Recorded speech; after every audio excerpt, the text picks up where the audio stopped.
Hey, everyone, welcome back to the channel. Today we're diving into some exciting news about XRP, the cryptocurrency created by Ripple, and the possibility that it might soon be offered through a spot exchange traded fund, ETF. This could be a game changer for those of you who are tracking the evolution of digital assets and their potential integration into traditional financial markets. But before we get into the details, hit the subscribe button, like this video, and leave your thoughts in the comments. Thank you for your support. So let's get into the details. Financial analyst Mandela Amosu has suggested that XRP could be on track to become the next cryptocurrency available through a spot ETF. This isn't just speculation. It's based on recent legal developments that have provided a clear regulatory framework for XRP. For those who might not be up to speed, XRP has been entangled in a lengthy legal dispute with the U.S. Securities and Exchange Commission, or SEC, for the past 4 years. This battle has been intense and has had a huge impact on the XRP community and the broader crypto market. Recently, a U.S. court imposed a hefty $125 million fine on Ripple and ordered the company to stop any further violations of securities laws. Now, while this might seem like bad news at first glance, there's actually a silver lining here. The court did not classify XRP itself as a security, which is a significant victory for Ripple and its supporters. This ruling has brought much-needed clarity to XRP's regulatory status, which has been murky for years.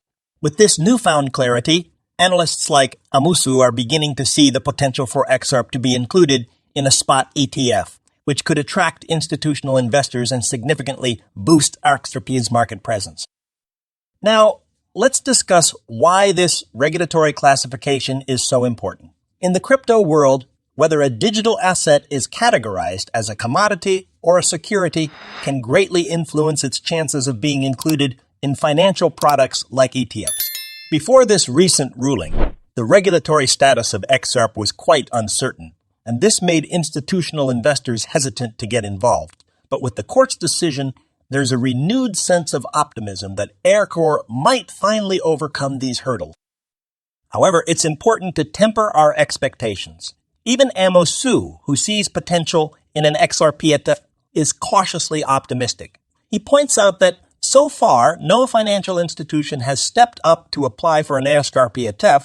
This cautious stance is echoed by Matthew Sigel, the head of digital asset research at VanEck, a company known for its Bitcoin and Ether-based funds. Sigel has expressed doubts about the likelihood of an XRP being issued anytime soon. He explained that for an ETF to come to fruition, the issuer needs to be convinced that XRP is a solid investment. This involves assessing various factors, such as the asset's creators, the exchanges where it's traded, and the custodians that support it. Sigel also mentioned a lack of strong demand and conviction among customers for an XRP-based ETF. This is crucial because market demand is what drives the creation of these financial products. Without significant interest from investors, the chances of seeing an XRP ETF in the near future are slim. But not everyone shares this cautious outlook. Brad Garlinghouse, Ripple's CEO, has expressed confidence that an ETF for XRP is on the way. He's even suggested that other cryptocurrencies like Solana and Cardano might also see ETFs in the near future. Garlinghouse's optimism is certainly worth noting, given his deep involvement with Ripple and his insights into the crypto industry. Even with this optimism, XRP still faces some serious challenges. Amosu pointed out that the lengthy legal battle and the uncertainty around XRP's regulatory status have contributed to what he describes as muted demand from traditional investors. This lack of enthusiasm is also reflected in XRP's on-chain data, which tracks transactions and activities on the blockchain.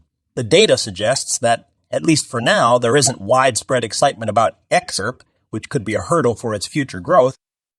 Looking ahead, there's still a lot that needs to happen before XRP can fully take advantage of this new regulatory clarity. If the SEC decides not to appeal the recent court ruling, and they have 60 days to make that decision, the legal battle between Ripple and the SEC could finally come to an end. This would be a major milestone for Ripple and could have far-reaching implications for the cryptocurrency. But even if the legal issues are resolved, there's still the question of how XRP will be used within Ripple's ecosystem, particularly in their on-demand liquidity OL service. Interestingly, Ripple has already made some strategic moves in response to the regulatory environment. Earlier this year, the company stopped using XRP, saying XRP for ODL transactions originating from the US, opting instead to use the Tether, GUTS, stablecoin. This was a significant shift, as XRP had previously been a key part of ODL.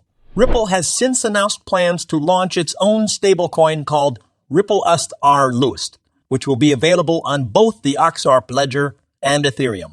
The introduction of this stablecoin could further complicate XRP's role in the Ripple ecosystem, especially when it comes to US-based settlements.